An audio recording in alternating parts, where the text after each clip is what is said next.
What's up, everyone? Tara Roberts here with 444, and we are talking players to cut for week 13.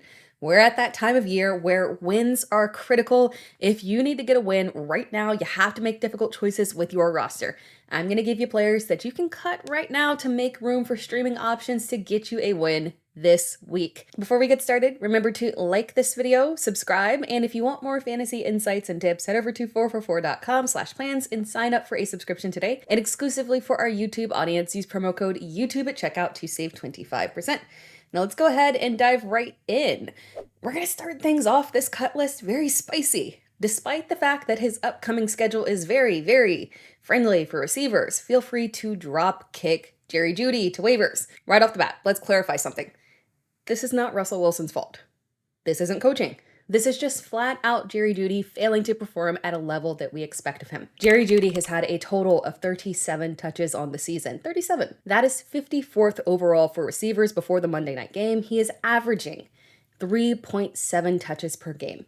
He has less touches than Jackson Smith-Njigba, a rookie receiver, third in the pecking order. He has less touches than Kendrick Bourne, a man who hasn't played since week 8. He has less touches than Tutu Atwell.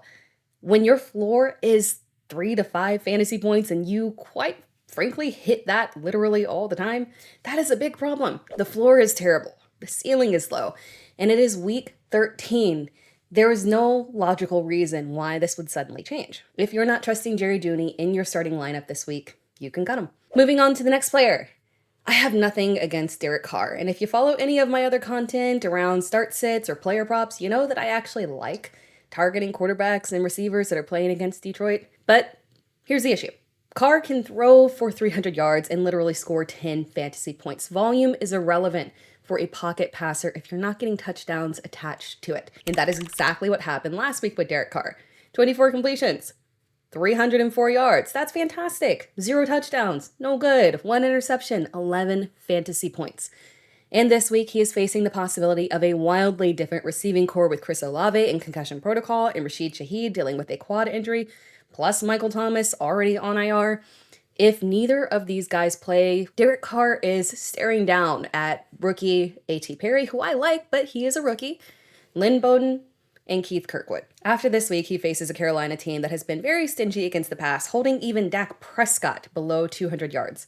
In fact, the most passing yards that they have allowed to a single quarterback this season is 262 to Tua Tagovailoa. I would absolutely not trust Carr against Carolina. Mind you, Carolina also has 2 defensive backs set to return from IR. So if you're not starting Carr this week because he's got an awful matchup and you're not holding Carr for 2 straight weeks just to get to week 15 against Vegas, no, that doesn't make sense. Make the cut and add a player that you can actually use or stash a high-value handcuff. While we were on the subject of Carr, you can also go ahead and cut Michael Thomas. If you're in a league with IR spots and you have the ability to stash him and it's not stopping you from holding a player with actual value, sure, you can keep him. But if he's just sitting on your bench hoping for his return in week 16 when he's finally eligible to return, I would kindly suggest that you take a hard pass and drop him to waivers. Michael Thomas made it 10 games this season, and that's fantastic. That is awesome considering that he had played a total of 10 games from 2020 to 2022.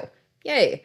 But you gotta admit, he's not the same Michael Thomas from yesteryear. Weeks 1 through 9, Thomas averaged 9.8 fantasy points per game, and that was wide receiver 45 over that time period in total points, and wide receiver 52 in average points per game in PPR. Not particularly good, but here's the issue.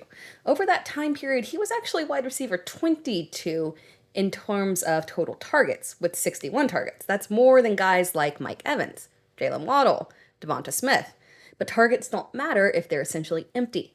The result is a decent floor that offers 0 upside. Even if Thomas returns when he's eligible to come off IR, at that point, you've made it to round 2 of the playoffs. You likely have higher upside options on your bench and better streaming options on waivers.